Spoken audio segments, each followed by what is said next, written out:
WDAF, Kansas City. Dan Henry, WDAF Local News at 11. The outlook for Kansas City, cool.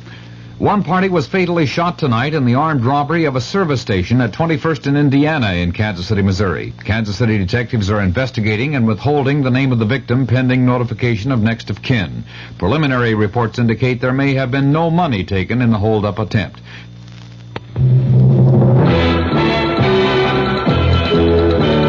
News of the hour on the hour from American Information Radio. This is Richard Wall from Los Angeles, and at this hour, President Nixon says he's given Congress and the public all relevant evidence on Watergate and related issues. And in Phoenix, Arizona tonight, the president told a Republican rally, "The time has come to get Watergate behind us and get on with the business of America."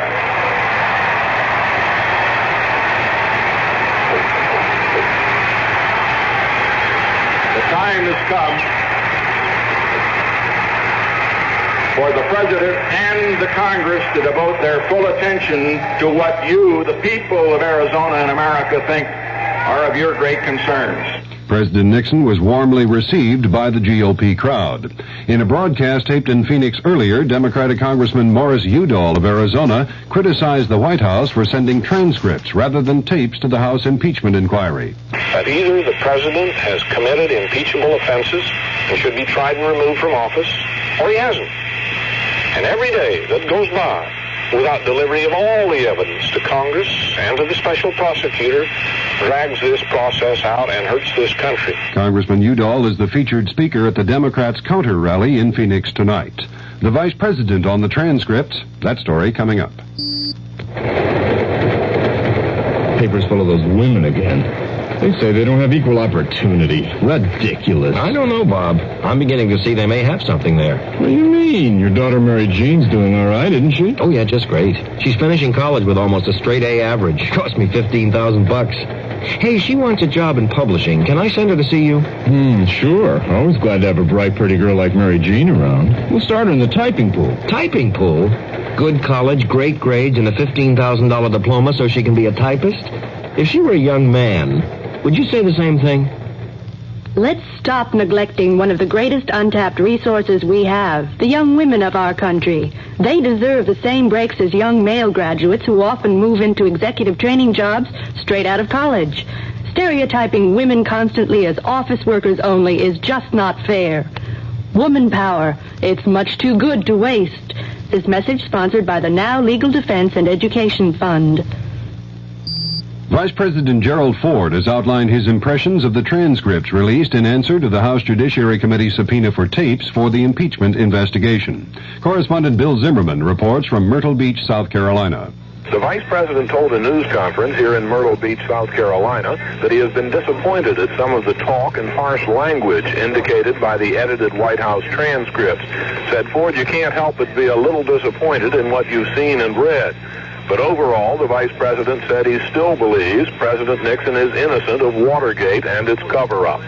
Bill Zimmerman, ABC News, with the Vice President in Myrtle Beach, South Carolina. State tax officials in Sacramento say President Nixon has paid more than $5,000 in back taxes, interest, and penalties here in California. Senator Edward Kennedy says he disagrees with critics who say President Nixon might give away too much on nuclear arms limitation with the Soviets to draw attention from Watergate. Kennedy says the president should make a Moscow trip this summer.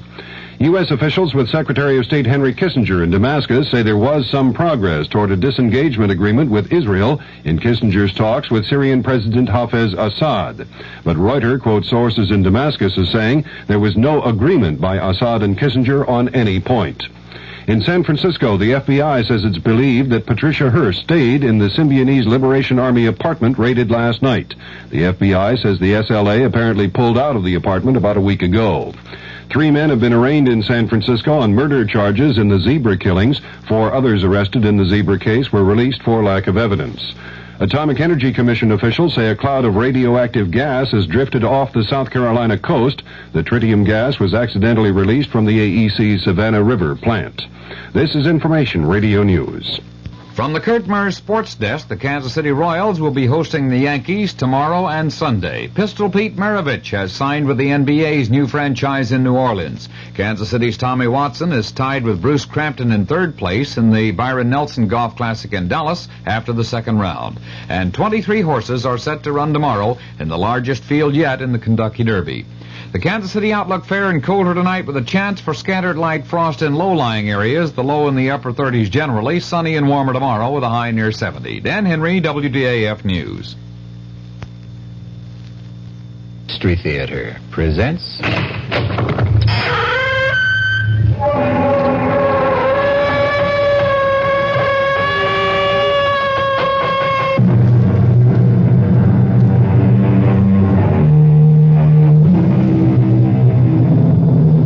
Come in. Welcome. I'm E.G. Marshall. Welcome to another hour of mystery and suspense, to a terrifying battle of wits. Our play poses a dilemma you have never faced, or are likely to face in your lifetime. Whether to commit the murder in your heart when your mind tells you to restrain yourself. Listen to what happened to one man, Thomas Drake, who did face that dilemma, and what he did about it.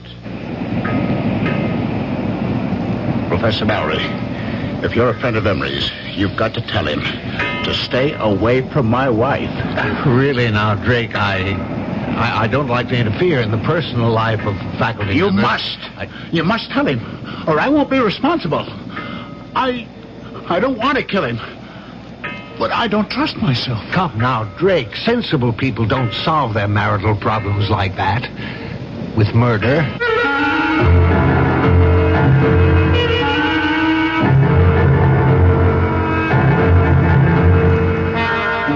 Our mystery drama, Under Grave Suspicion, was written especially for the Mystery Theater by Hank Warner and stars Ralph Bell. It is sponsored in part by the Kellogg Company, makers of Kellogg's Special K cereal, and by Anheuser-Busch Incorporated, brewers of Budweiser. I'll be back shortly with Act One. You've seen the Budweiser commercials on television, and maybe you've wondered how long people have been putting that famous Bud label on things. Well, not as long as the brewers of Bud have been putting things on the label.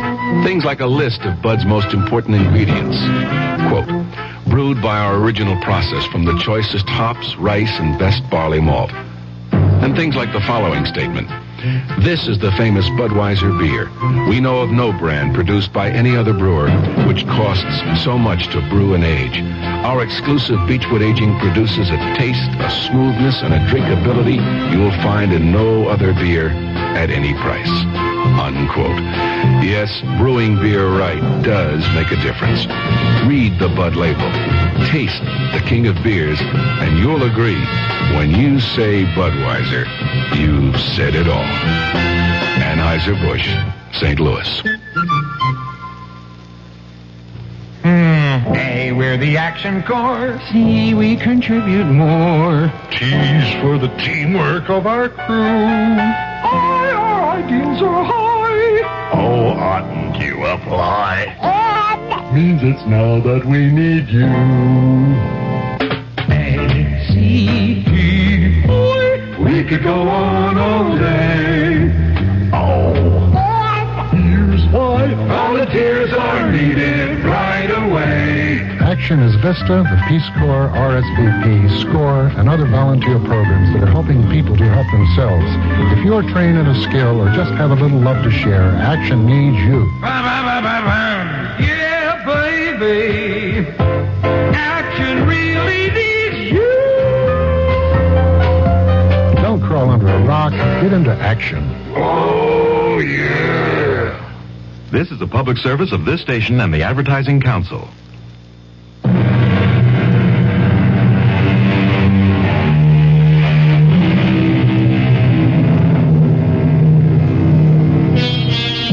Have you ever returned home late one night and listened in the still darkness, tense and trembling, hoping and praying that you would not hear the whispered passions of your wife and the stranger.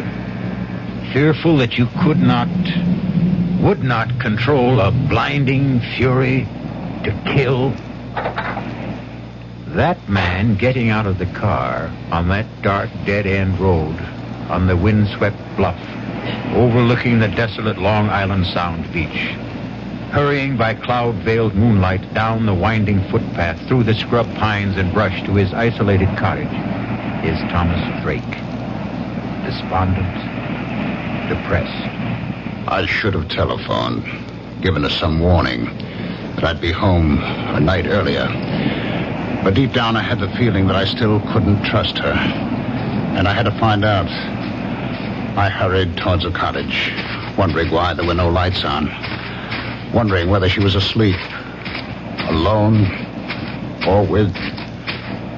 I walked around from the back of the house, across the gravel mound, toward the waterside porch steps, not caring whether the crunch of my footsteps could be heard inside. The only other sound was my pounding heart and the surf washing the loose gravel off the berm. The half-moon slipped behind a bank of black clouds.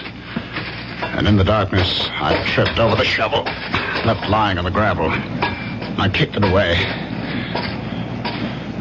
I went up the porch steps to the front door. I tried it. It was not locked. I stepped inside and listened. I called out, "Marianne!" The bedroom door was closed. I opened the door. I stabbed at the light wall switch. The ceiling flooded. An empty made-up bed. I went to the kitchen. Turned on the light. It was swept and tidy. The counter, the sink, the stovetop, bare and dry. Not a trace of food particles. No lingering cooking odors. The dish mop, dish towel, bone dry. I needed a drink to calm down. I reached for the bottle of bourbon in the kitchen cabinet. Poured myself a stiff one. Wondering where she was. The drink only added fuel to my slow burn. I flushed with waves of anger. I had to get out in the air to think. I put out the house lights, carried the bottle and the glass to the porch, and settled down to wait. The cool onshore wind on my face. The moon playing hide and seek with the dark clouds. The lights of Connecticut blinking across 10 miles of black water. The old field light alternating beams of green and red. It was restful. But as I nursed the bourbon, I couldn't altogether get her out of my mind. My thoughts wandering back in time, wondering if she'd left me or would, once again like the first time, before we were married. And we're living together in my apartment on Manhattan's swinging east side. Two modern, sensible singles willing to give it a try.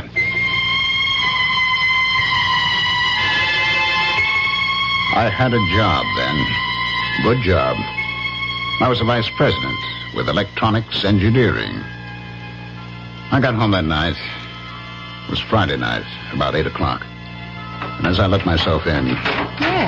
Yes, dear. I heard her talking on the phone. Come on up, Jack.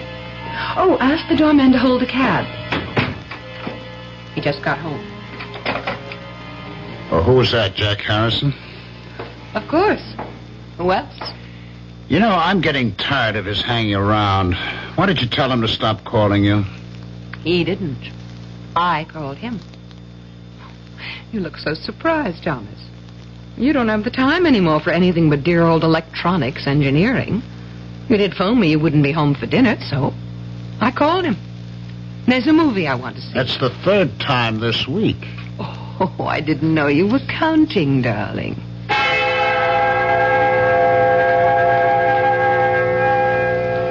I waited that night watching television, dozing fitfully. My mind going back to the smiles and looks they had exchanged as they left. I could see them after the movies going to the Purple Camellia for nightcaps and the wild rock of the panting cougars, and then senses-stimulated bodies pulsating with savage beats to spend the night with him.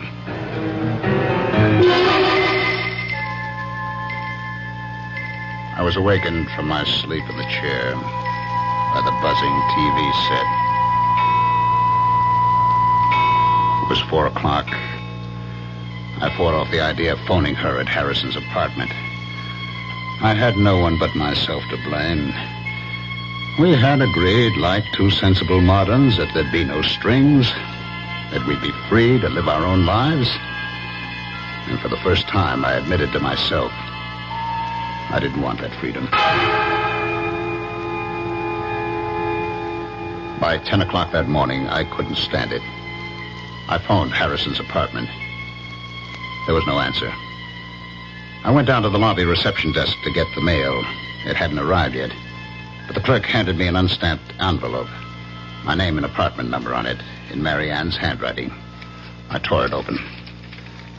Dear Tom, I'm sorry. I think it would be best for both of us to call it quits. I'm going away. There was no date on the plain white notepaper. No imprint of name and address, no forwarding address. Just signed, Mary Ann. I refused to believe it.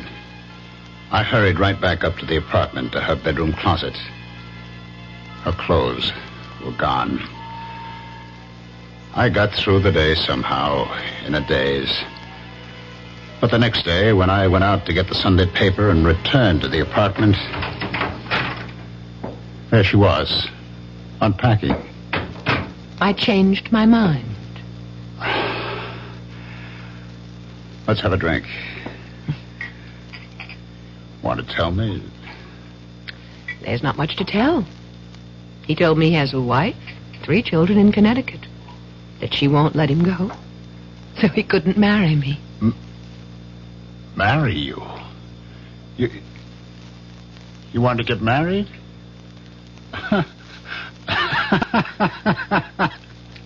Is that all? You wanted to get married? Will you marry me? Yes.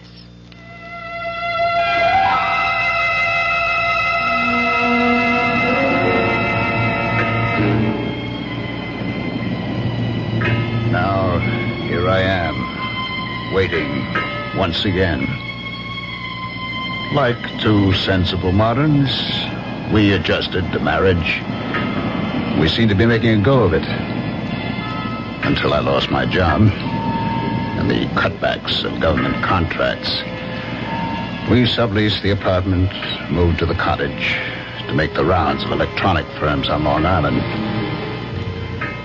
I sat there on the porch, waiting once again, looking up and down the beach. And suddenly I saw a flashlight about 100 yards down the beach. It moved around, but it did not advance.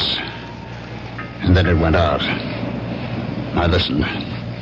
The crunch of footsteps on gravel, carried by the wind, grew louder. I could make out the silhouettes of a man and a fishing rod on his shoulder. He was alone, hugging the waterline. As he came abreast, I called out, any luck? It was Professor Mowry of the State University Marine Laboratory at nearby Flax Pond. Oh, not a thing. I was hoping to pick up a striper. Line got snarled and the reel too tangled to bother with tonight. Well, I'm just having a nightcap. Did you join me, Professor? I could stand one short one. Getting a bit nippy. We talked. He sipped his whiskey. I don't know how many I had.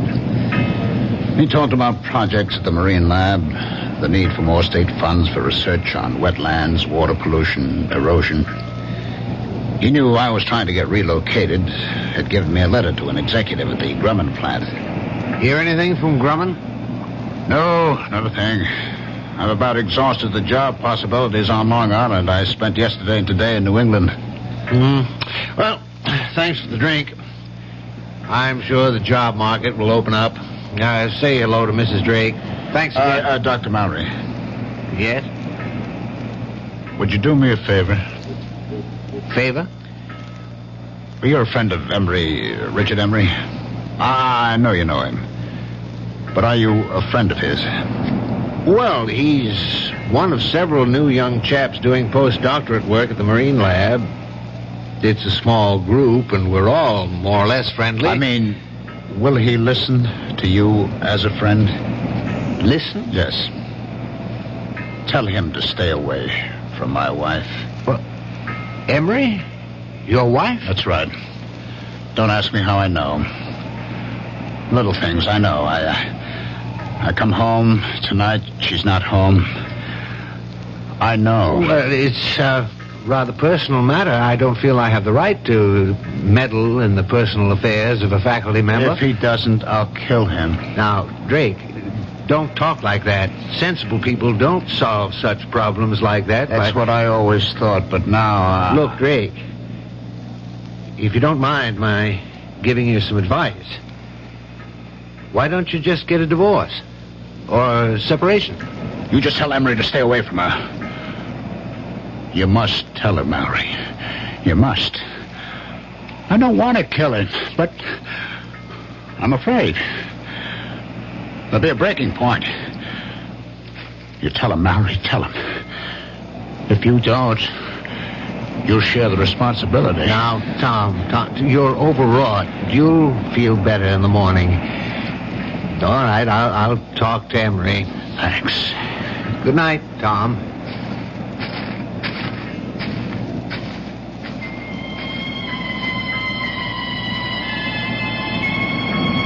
I picked up the bottle. It still had about one drink in it. I walked down to the waterline. I swallowed what was left in the bottle, and with swelling anger, I flung it into the waves. I turned back towards the cottage and stopped. I saw a flashlight down the beach. I could make out two persons walking towards me. And then the light was out, and silhouetted against the night sky, two forms embraced as one. And then, carried by the wind rising out of the northeast, I heard the teasing laughter of Marianne.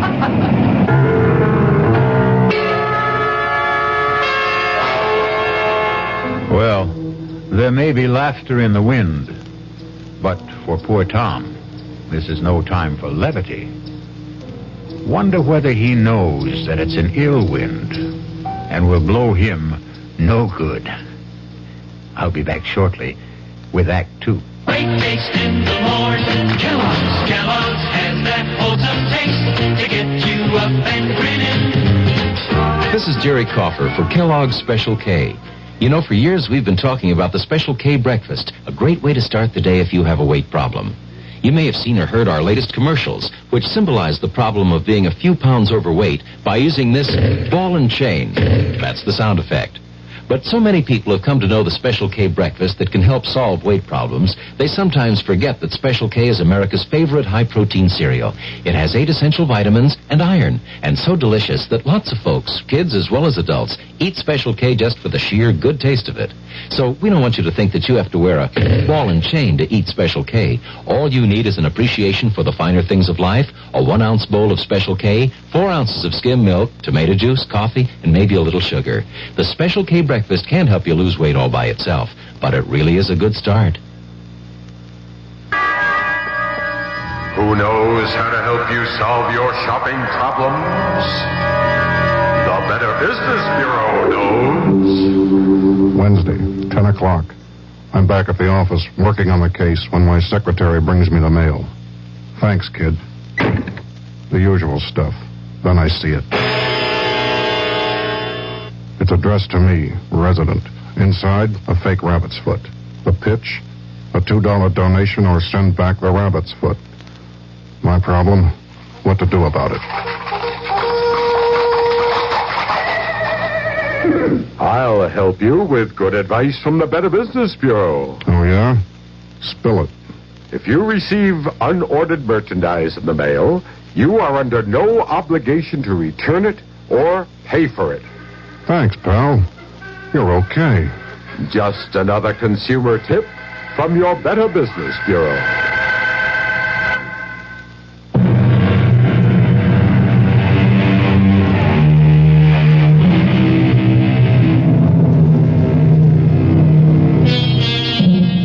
Now, what's a fella to do?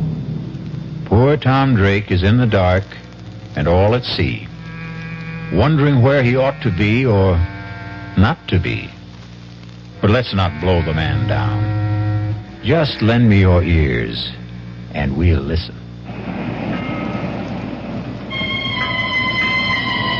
Their embrace in the dark was brief, and they started walking towards the cottage without using the flashlight.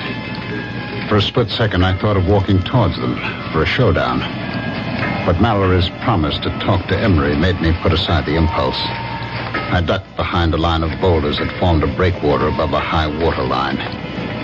They stopped in front of the cottage. From behind the boulders, I watched and listened.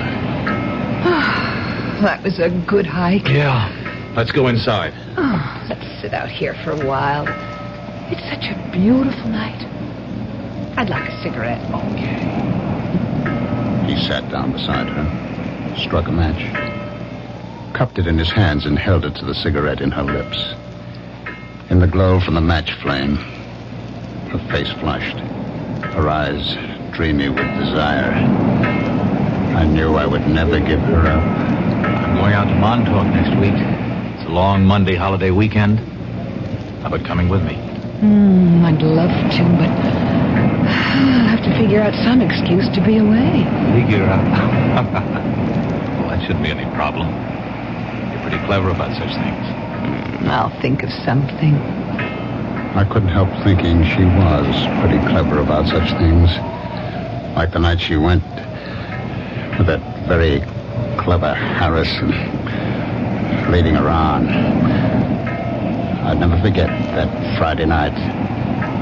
And now, another Friday night. Come on, let's go inside. You said he won't be back tonight. Oh, relax, Richard. You mean to tell me you prefer this cold gravel to a nice, comfortable couch? Come on, Marianne. Oh, what's wrong with staying out here? Omar Khayyam was content with a jug of wine, a loaf of bread beneath a bough. Oh, not bad, not bad. The laughter broke off suddenly. I saw the glowing tips of two flipped cigarettes, and then... Kiss me, Richard. I'm crazy about you. Stop it! Stop it! Tom! What are you... Marianne, go inside. Go inside, I tell you. Now, wait a minute. Why? If you have anything to say, you can say it here in front of Richard. Go inside. Let go of my arm. Now, listen, you leave her alone. Let go of her. He broke my grip on her arm and pushed me away. His shove made me slip to my knee. I came up swinging at his face and missed. He pinned my arms from behind. Now, listen. What's the matter with you? Are you crazy? I broke out of his grip, stepped back from him, and fell across the shovel. I grabbed the handle, jumped up. No! And swung at Emery. Too late for me to stop the swing. No! As she rushed in between us, the sharp edge of the shovel hit her in the back of the head. Oh my God! I stood there, holding the shovel, unable to move, my eyes fixed on her face as Emery knelt down over her with the flashlight. I watched her face and prayed she wouldn't die. I trembled with fear and anguish, telling myself this couldn't be. It was a nightmare. Emery turned the flashlight on me, studied my trembling lips, my glazed eyes fixed on Marianne. She's dead. I heard him, but didn't answer. I couldn't take my eyes off her. Drake, did you hear what I said? She's dead. You killed her. You better go in the house and call the police. I looked at him, puzzled. My mind, my eyes, my memory playing tricks on me, wondering who he was. Harrison? Jack Harrison? Mocking me. The night he took her to the movie, telling me we'll be back. What's the matter with you, Drake? Don't you hear me? Call the police. I'll tell them. I'll say it was an accident. She tried to steal. I don't think you've heard a word I said. I'll call the police myself. Where are you going, Harrison? Call the... Who's Harrison? I'm Emery, Richard Emery. Drake. I'll be right back. Don't turn your back on me. What? He looked back as I swung the shovel, his mouth open, his eyes unbelieving. He went down. I hit him again. He was still, lying on his face. I staggered, gasping for air, my head pounding, thousands of pinpoints of light exploding inside my head. I sank down on the steps of the porch, holding my head in my hands, trying to clear my head, groping to recall, understand what had happened to me, to them. Slowly, the horror of it all returned. Marianne was dead. I turned the other body face up. It was not Harrison. It was Emery.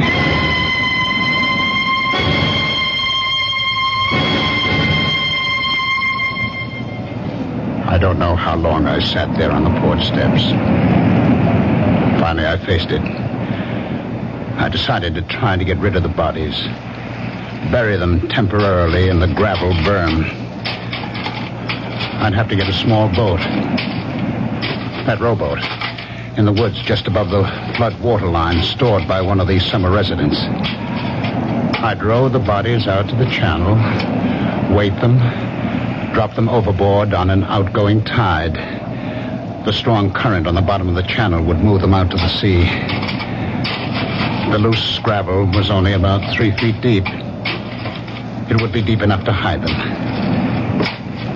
I dragged the bodies over, laid them end to end, covered them, building up the gravel mound to the same height of the berm that ran parallel to the water level. I inspected the shovel. The metal glistened clean, no sign of blood or hair. I stood it against the porch rail, went inside. I sprawled out on the bed, exhausted, and fell into a heavy, dreamless sleep.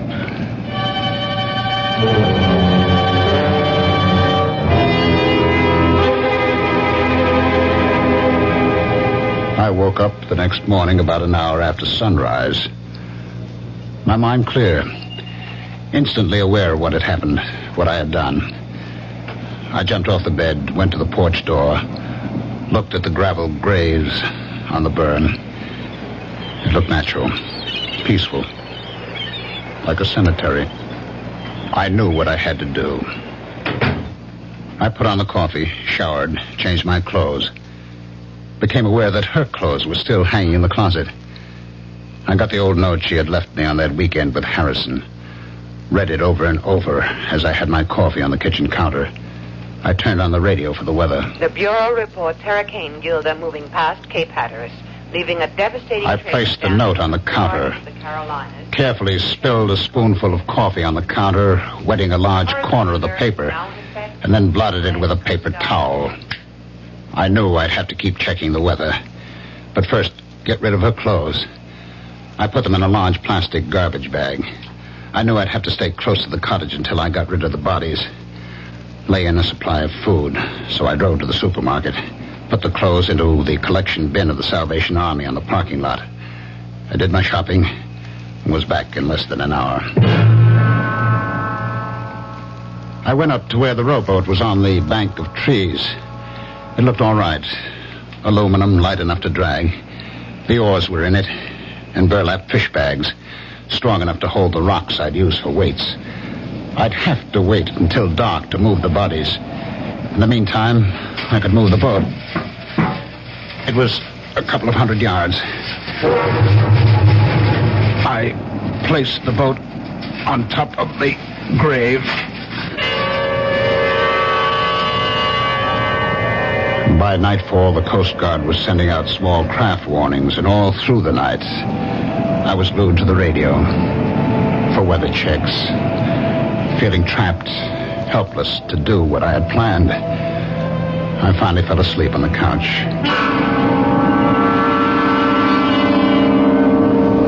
I was awakened by the Sunday morning church music and a loud knocking on a porch door. Hey, are you in there? I didn't recognize the voice. I hesitated. The knocking stopped. I heard him walk down the porch steps. I put on my shoes, went to the door. He was sitting on the edge of the transom of the boat, his back to me, smoking a cigarette, fishing pole across his knees. It was Mallory. He turned. Didn't wake you, did I? I heard the radio. I thought I'd stop by. Feel all right? Okay now, but yesterday, what a head. All day. How about some coffee? Oh, thanks, but I've got to get back to the lab. I didn't know you had a boat. Well, it's not mine.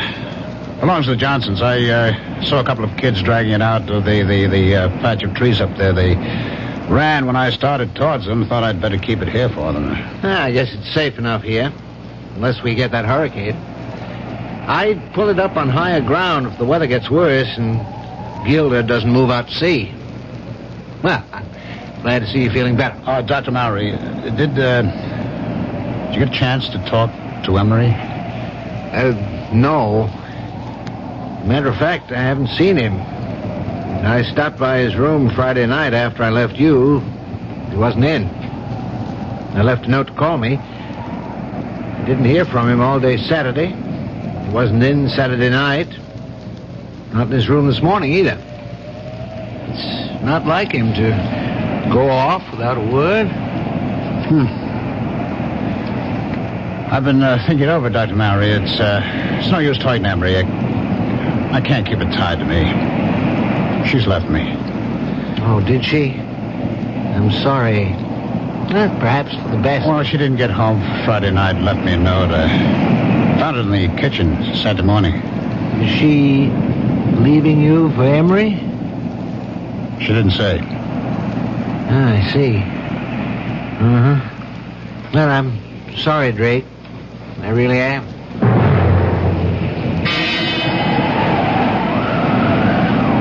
Sunday night, I was still trapped by the weather. It got worse through the night.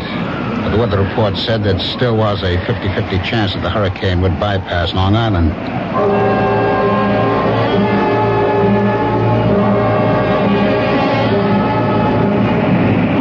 About noon the next day, the wind died down. I stood there by the rowboat, wondering whether I should take the chance in broad daylight. Long Island Sound was still, calm as a lake. I heard a helicopter coming across Crane Neck. Routine patrol of the shore. I could read Suffolk Police. And then Dr. Mallory coming down the beach towards me. I stood there waiting for him. Well, I'm glad I found you home, Drake. I've just been answering more job ads. Yeah, have you heard from Mrs. Drake? A letter, perhaps? A phone call? Why, no, I haven't. Well, I'm getting really concerned about Emery. No one at the lab has seen him or heard from him for 3 days. This morning, I looked through his room. His clothes, his suitcases were there. I can't understand. I was hoping if you'd heard from Mrs. Drake and knew where she was, I'd ask her if she had any idea about where Emery might be. Well, I do have her mother's phone number in Ohio and her sister's in Connecticut. If you don't mind. Do you want to call from here? Thanks, but I'm on my way to the village hall to see Police Chief Raymond. I stood there watching him make his way along the beach to the village hall at the old field lighthouse, wondering just what he'd tell Chief Raymond.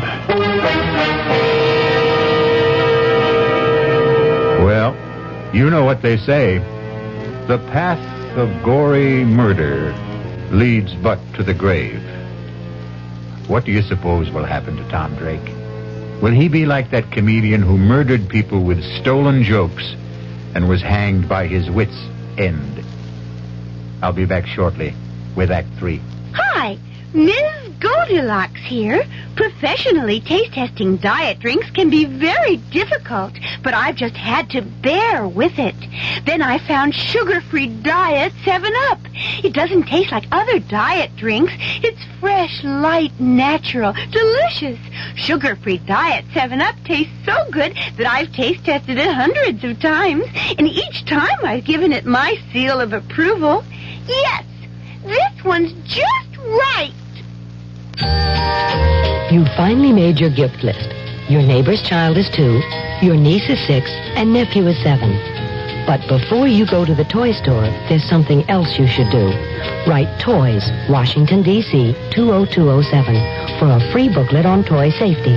That's Toys, Washington, D.C., 20207. This message is brought to you by the U.S. Consumer Product Safety Commission.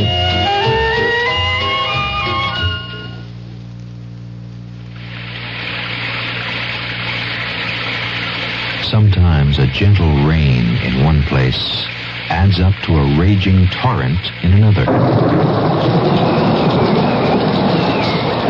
A torrent that can uproot lives as well as trees. To remedy the things that can be remedied in a disaster, America has a unique emergency force, the American Red Cross, America's good neighbor. Red Cross is on call 24 hours a day, every day, to cope with emergencies, whether they're on the next block or a continent away. Most of the help that's given is from volunteers. The money's from volunteers, too. Volunteers like you. If you need help, join us. If you can give help, join us. The American Red Cross. Help us help people just like you.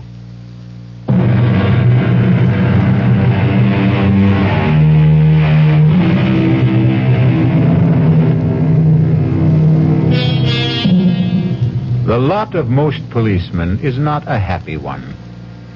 Wonder how Police Chief Raymond will receive Professor Mallory. Will he use the right bait and make a haul, or lose hook, line, and sinker? Let's follow our troubled professor and find out. What's this all about? Emma said to tell me it was urgent. Well, I mean, it's not a matter of life or death, is it? I hope not. Ooh, well, you sound like you're not so sure. I'm not, but I am getting worried. Somebody been stealing typewriters and lab equipment again? No, Chief. Well, this may sound odd, but a member of the lab faculty seems to be missing. Oh? That's what do you mean, missing? No one's seen him since Friday afternoon. Well, this is only Monday. Yes, but he was not in his room Friday night, Saturday night, Sunday night. He didn't show up in the lab today. Well, what about his weekends? Did he have them free? Oh, sometimes, when scheduled. He was not scheduled to be off this weekend. Uh-huh. The chap he rooms with, Garrison, says he saw Emery Friday noon. Well, Garrison was off this past weekend. He got back Sunday night. I saw Garrison this morning. He wasn't surprised or upset over the fact that Emery hadn't spent the night in his room. Mm-hmm. It wasn't the first time. Do you know that cottage the Drakes rented? Yes, I do. It belongs to Howard. Is that the one? What about it? Well, last Friday night, I was out casting along the beach. On my way back to the lab, Drake invited me to stop for a nightcap on the porch. He'd already had quite a few. I had one drink with him, and he asked me, was I a friend of Emery's? And he asked me, the way he put it, would I do him a favor? Mm-hmm. Go on. What he wanted me to do was for me to tell Emery to stay away from his wife. Now, did he explain that? Did he mean Emery was annoying his wife, or did he mean they were having an affair? Well, my first impression was that it was more or less a dalliance. Well, that's kind of par for the course in this university town, you know. Yes, perhaps, but I told him I'd prefer not to get involved in personal affairs of faculty members. And what'd he say? He said if Emery didn't stay away, he'd kill him. His exact words. Huh? Of course, he was very drunk when he said it. I told Drake to calm him down, that I'd talked to Emery. Yes, I see. Well, now, what about Mrs. Drake? Was there anything said to indicate whether she was inside the cottage while Drake was blowing his top this way to you? No. There were no lights on inside. Matter of fact, Drake made it clear that she was not home. He implied, without mentioning Emery by name, that she was out somewhere with him. Well, in that case, she could have some idea about where he might be. That occurred to me. I went back there yesterday morning with that in mind. And did she? She wasn't there. Drake told me she'd left him. He said she didn't come home at all Friday night. He said he found a note from her in the kitchen Saturday morning. Well, that's quite a coincidence, to say the least. Did the note say she'd gone away with Emery? Well, Drake didn't show me the note, but as much as said there was no mention of Emery. Have you been to the cottage since yesterday? I stopped there on my way here. Drake says he hasn't heard a word from her. No mail, no phone call. But I asked him, would she perhaps have gone to her parents' home, to a relative? He gave me these phone numbers. Oh, yes, let me see that. Ohio and Connecticut. You think we ought to call them? No. I'll drop in on Drake. I'd rather he made the call. You see, if we can't locate Mrs. Drake and you don't hear from Emery, that leaves us with 2 missing persons. We'll put out an all-points teletype alarm, full descriptions and photos. I'll keep you posted, Mallory.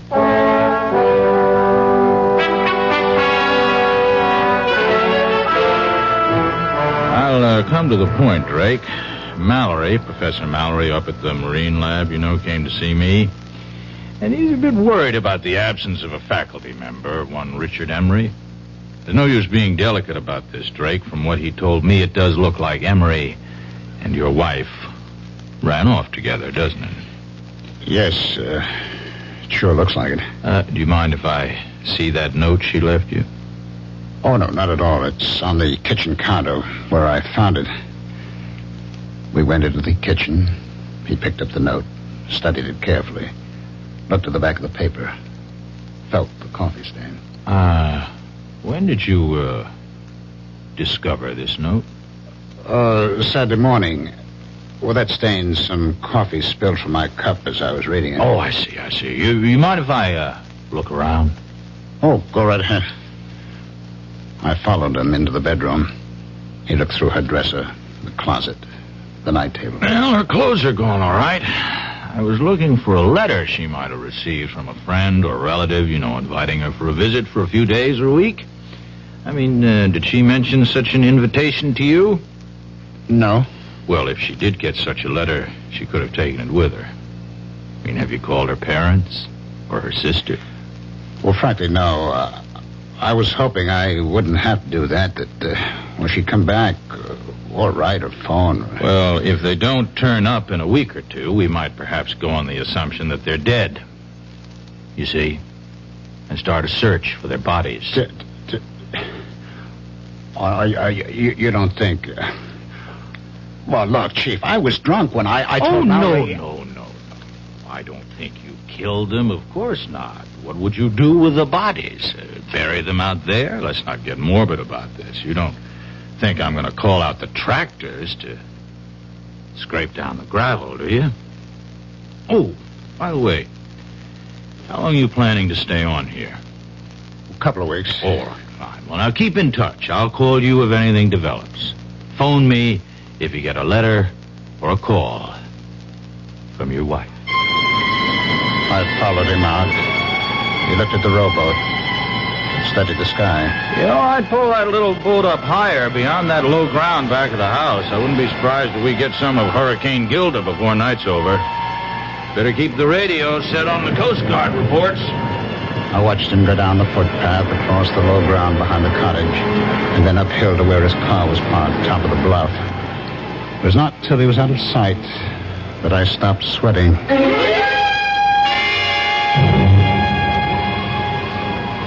It stayed calm, windless, an oppressive silence hanging over the water and the land. The sky was sunless, gray, not a cloud in sight. I'd heard of the calm before the storm, but I'd never seen it. I filled the kerosene lanterns, got candles ready. Gale warnings, Cape May to Block Island. High tides 3 to 4 feet above normal with flooding along lowlands. By late afternoon, all up and down the Sound, white caps galloped shoreward from as far as the eye could see. Treetops swayed and twisted in the whistling wind. The waves crashed higher on the shore. It started to rain hard. Windswept sheets of water lashed the roof and the shingled siding. The lights went off. I lit the lanterns and candles. Winds 50 to 60 knots. Residents alerted to evacuate low-lying shore areas.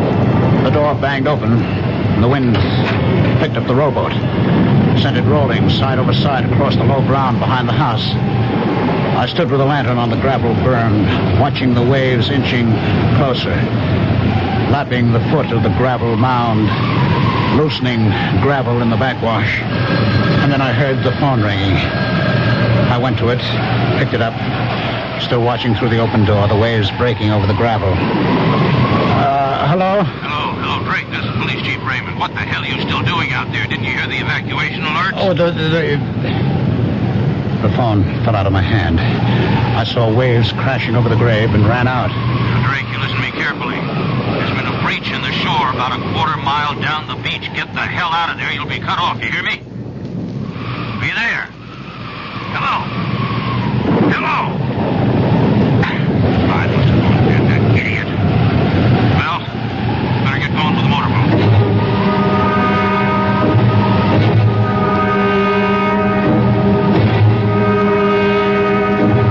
I knew I had to keep shoveling on the gravel and sand as fast as the waves washed it off.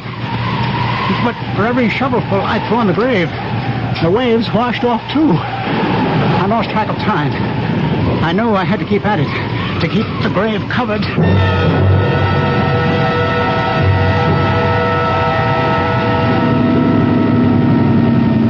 Head in close to the house, Mallory. Yeah. Drake! Drake! All right, let's go ashore. Nose it into the bank. You better bring your flag. All right.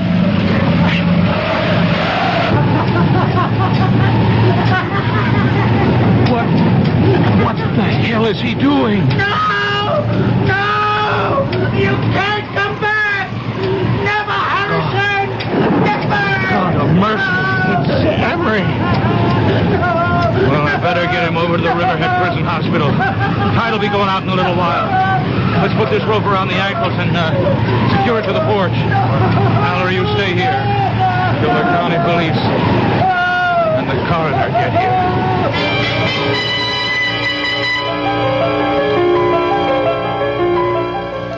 Chief, I'm at the morgue at Riverhead. Dr. Henderson of the police lab gave me an envelope to get to you. He said you wanted an analysis report in a hurry. That's right. What's it say? Read it to me.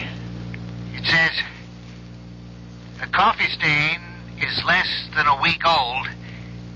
The ink is at least a year old. Well, thanks, Mallory. By the way, do me a favor, will you? Leave a note to Highway Superintendent Murphy in the State Office building. And tell him I said, I won't be needing those tractors.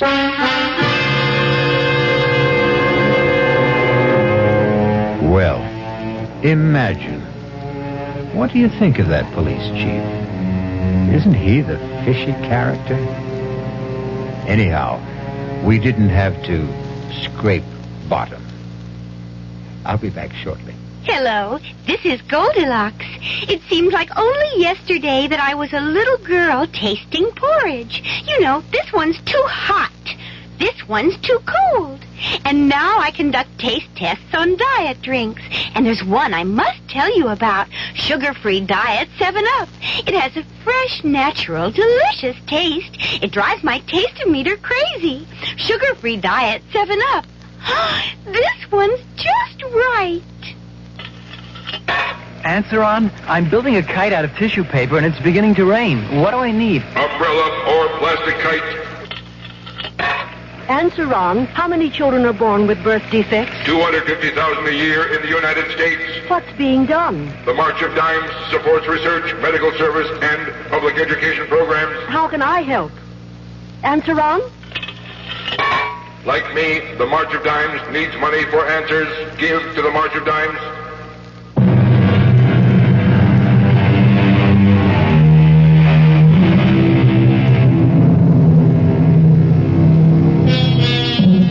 Still in a dilemma?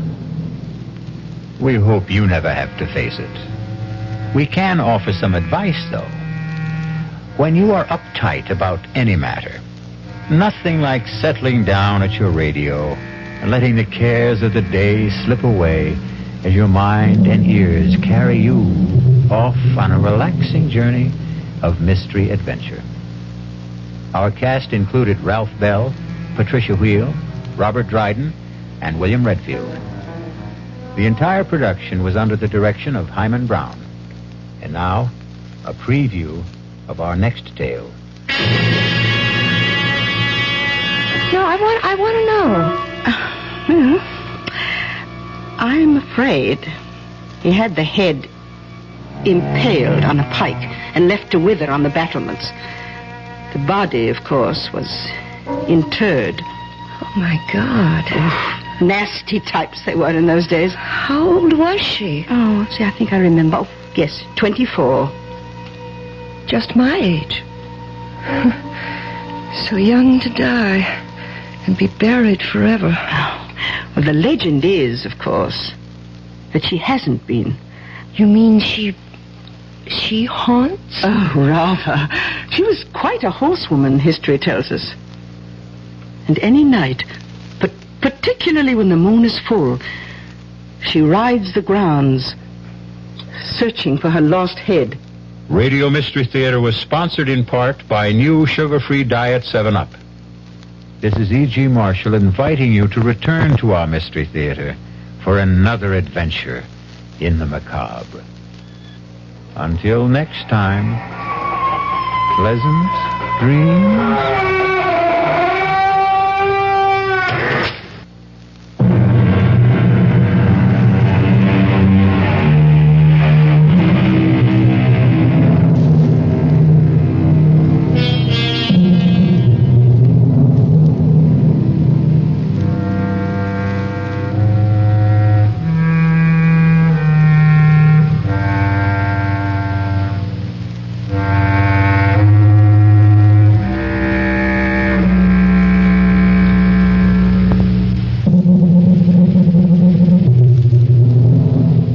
WDAF, Kansas City.